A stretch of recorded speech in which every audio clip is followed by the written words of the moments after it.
आपने पार ब्रह्म परमेश्वर जी पागरवाफी श्री हरि विष्णु से बैर करके अच्छा नहीं किया। आपने उनकी सर्वधर्म पत्नी पिता का हरण करके अच्छा नहीं किया। भक्त कुंभकर्ण तपस्या को नारायण ईश्वर भगवान बतला रहे हो, अरे तुझे तो क्या होना चाहिए? जो कुछ ईश्वर भगवान हो लंकाधिराज रावण है। समझ गया कुंभकर्ण? यदि तू अपनी बहन का बदला नहीं लेना चाहता है तो जाओ सो जा लंका में। ये लंका की आन बान शान के लिए मरना और मारना स्वयं जानता है। जाओ सो जाओ। ये लंकेश उन तपस्या से बदला लेने के लिए तैयार है। नहीं, ठहरो भ्राताश्री। कुंभकर्ण के होते हुए आप हमारा फल को जाए असंभव। भ्राताश्री, आज आपने हमें कोची निंद्रा पे जगाया है। बोलो आखिर तुम्हारी क्या इच्छा है? बोलो बोलो भ्राताश्री। जाओ भ्रात कुंभकर्ण, रामा दल को जाते ही बाण और भालुओं का भक्षण कर जाओ और उन तपस्या के शीशों को काट कर हमारे चरणों में चढ़ा दे। भ्राताश्री, मैं आपकी आज्ञा को मानकर रण करने के लिए तो अवश्य जाऊंगा, परंतु भ्राताश्री हमें तो ऐसा प्रतीत होता है कि मतलब के झगड़े में लंका की पात्या नाशी है।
जो पार ब्रह्म परमेश्वर से बैर किया है, इससे मालूम होता है संपूर्ण मई स्वर्णमयी लंका की फत्या नाफी नजर आ रही है। फिर भी अगर आपका आदेश है कि मैं उन तपस्वियों पे जाकर युद्ध करूं तो ठीक है, आपकी आज्ञा हमारे विरोधार है। भ्राताश्री, आज ये आपका भ्रात कुंभकर्ण आपके चरणों की सौगंध खाकर आज हमारा फल को जा रहा है। जानते हो भ्राताश्री, हो मारे जाऊंगा कट हो जाऊंगा, नहीं पीछे कदम हटाऊंगा।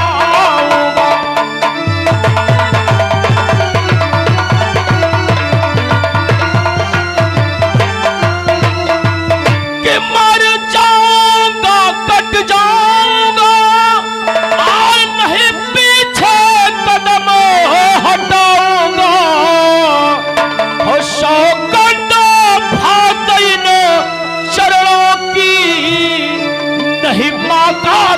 जाऊंगा।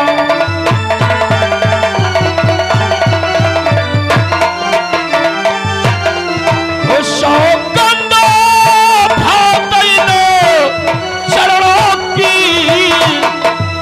नहीं माँ का दूध न जाऊंगा।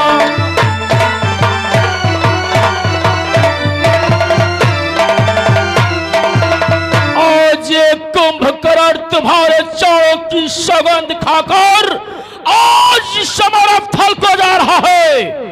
मर जाऊंगा, कट जाऊंगा, परंतु रणभूमि पे पीछे कदम नहीं हटाऊंगा।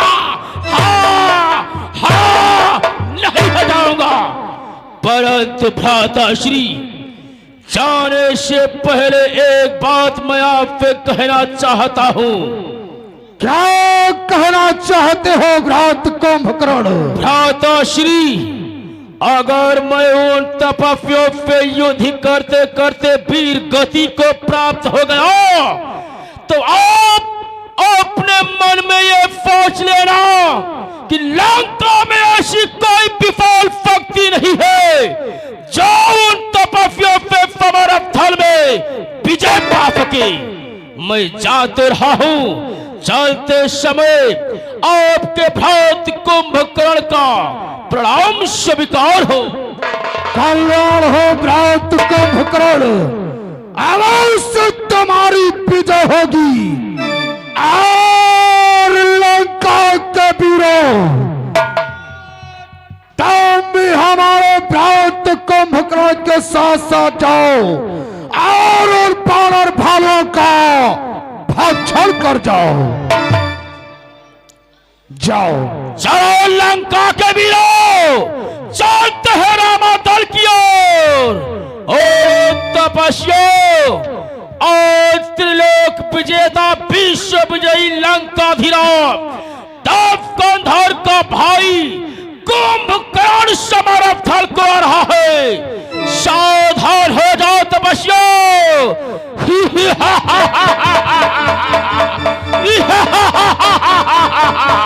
चलो लंका के वीरों, जय शंकर।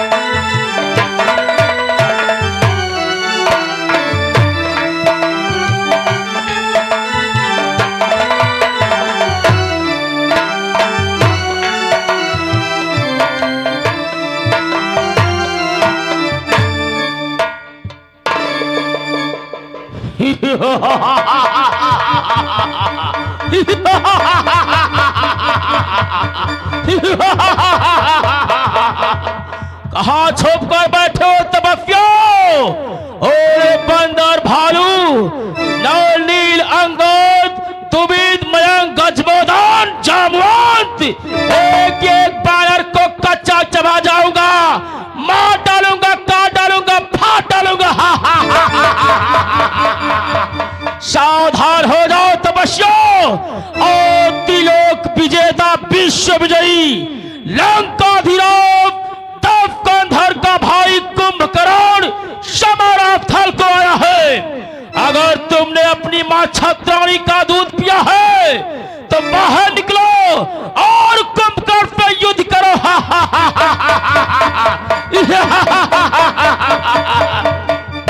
और वीर भूधरा काल परीरा, वीर भूधरा काल परीरा, अरे आवत कुंभकर्ण रणधीरा।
बात है तपस्वियों, जिस रावण और कुंभकर्ण के चलने पे ये धरा यह पृथ्वी डाक लगाती है, आज उसी का भाई कुंभकर्ण और तुझे रण की चुनौती दे रहा है। अगर तुम्हारी भुजा में बल है तो आकर कुंभकर्ण से युद्ध करो, युद्ध करो।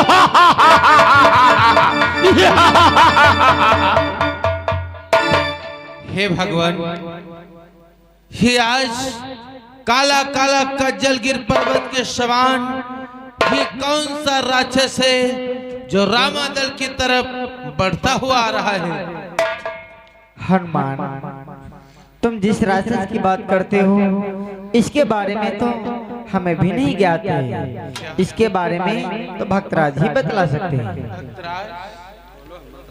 हे भक्तराज, बोलो भगवान।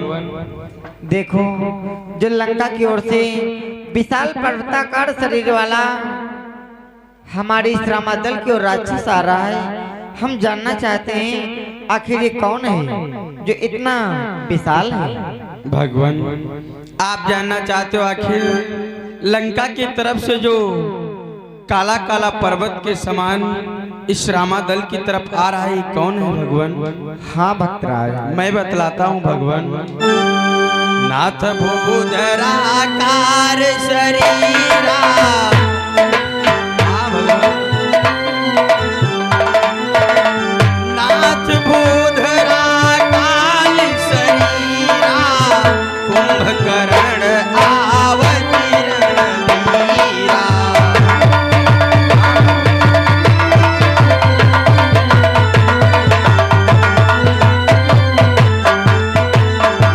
भगवान, ये और कोई नहीं, ये मेरा भ्रात कुंभकर्ण है, जो हमारे भ्रात रावण से छोटा है और मुझसे बड़ा है। ये मंझला भ्रात कुंभकर्ण है। और भगवान, ये आज गहरी निंद्रा में सो रहा था, फिर भी अचानक रणस्थल में आया है। हे भक्तराज, अगर ये आपका भाई है तो इससे पहले हमसे रण करने के लिए ये क्यों नहीं आया? भगवान, इससे पहले रण करने के लिए इसलिए नहीं आया क्योंकि ये 6 महीने तक सोता ही रहता है। 6 महीने में केवल एक बार जगता है भगवान। क्या 6 महीने सोने के उपरांत केवल एक दिन ही जगता है? हाँ भगवान। हे भक्तराज, तो क्या आज इसके जगने का दिन था? नहीं भगवान, आज इसके जगने का समय नहीं था। आज इसे कच्ची निंद्रा से जगाया गया है। और ये बात सत्य है भगवान, ये बहुत सोता है, बहुत सोता है भगवान। हे भक्तराज, अगर ये आपका भाई 6 महीनों तक सोता ही रहता है, केवल एक दिन ही जगता है, और आज इसे कच्ची निंद्रा से जागृत करके हम चरण करने के लिए भेजा गया है, तो हे भक्तराज, बोलो भगवान। ये आपका भाई है और मैं नहीं चाहता तुम्हारे भाई का वध हो, इसलिए जाओ अपने भ्रात कुंभकर्ण को भली बात समझाओ और समझा बुझा करके अपना लंका वापस करो, ताकि तुम्हारे भाई के प्राण बच सके। भगवान, आप तो सत्य कह रहे हैं, लेकिन ये मानने वाला नहीं है। क्या कहते हैं? अगर आपकी आज्ञा है तो आपकी आज्ञा का पालन करना है मेरा परम कर्तव्य है। मैं जा तो रहा हूँ, लेकिन ये मानेगा नहीं, आपसे रण करने के लिए अवश्य आएगा, क्योंकि मैं जानता हूँ अच्छी प्रकार से इसके बारे में। हे भक्तराज, अगर ये आपका भाई है तो इसे समझाना भी आपका परम कर्तव्य है। अगर आपके समझाने से आपके भाई के प्राण बच जाएं तो इससे अच्छी बात और क्या हो सकती है? ठीक है भगवान, मैं जा रहा हूँ। जाओ भक्तराज, कल्याण।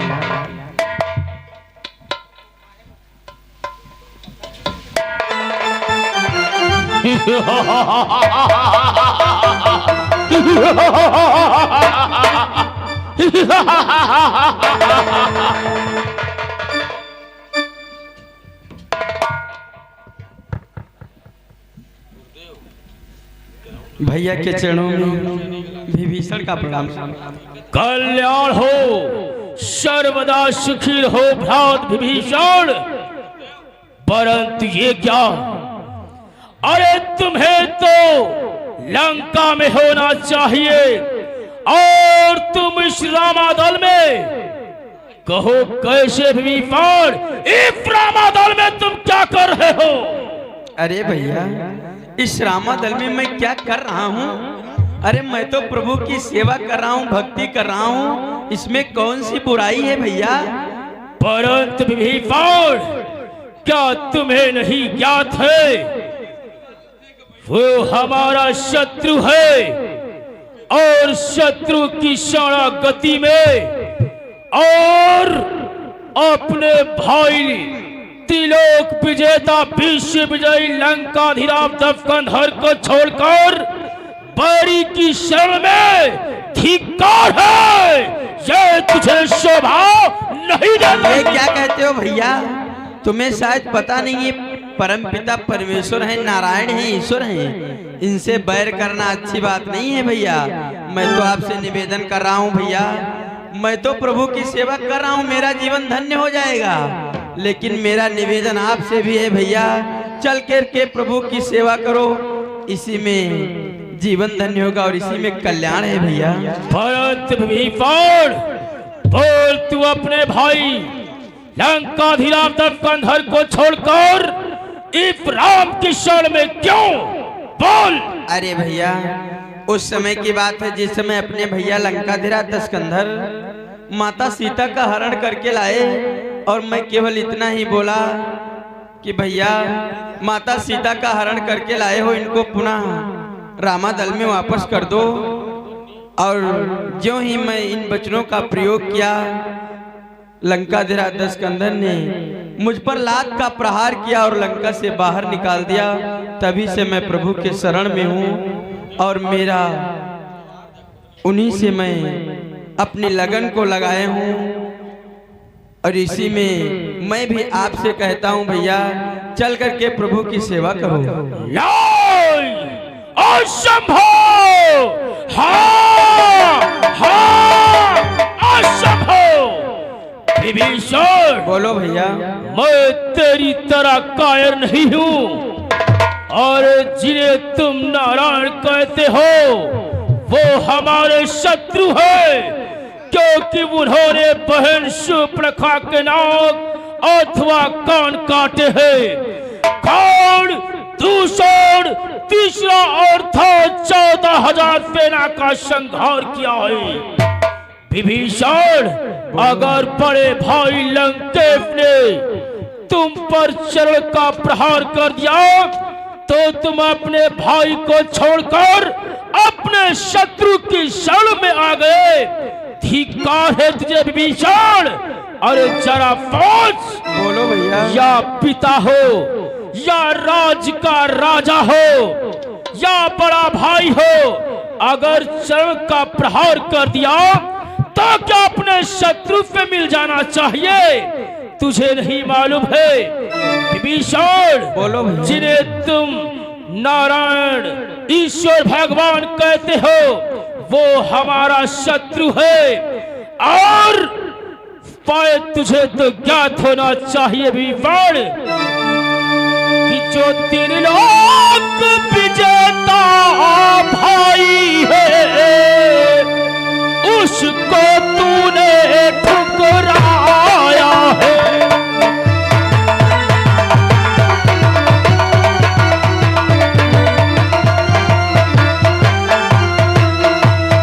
जो त्रिलोक विजेता भाई है उसको तूने ठुकराया है। जो बन बन घूमा है तपस्वी उसको पर आज नवाया है।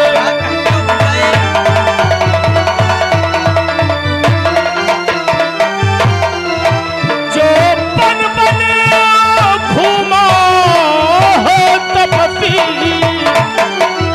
उसको सिर आज नवाया है।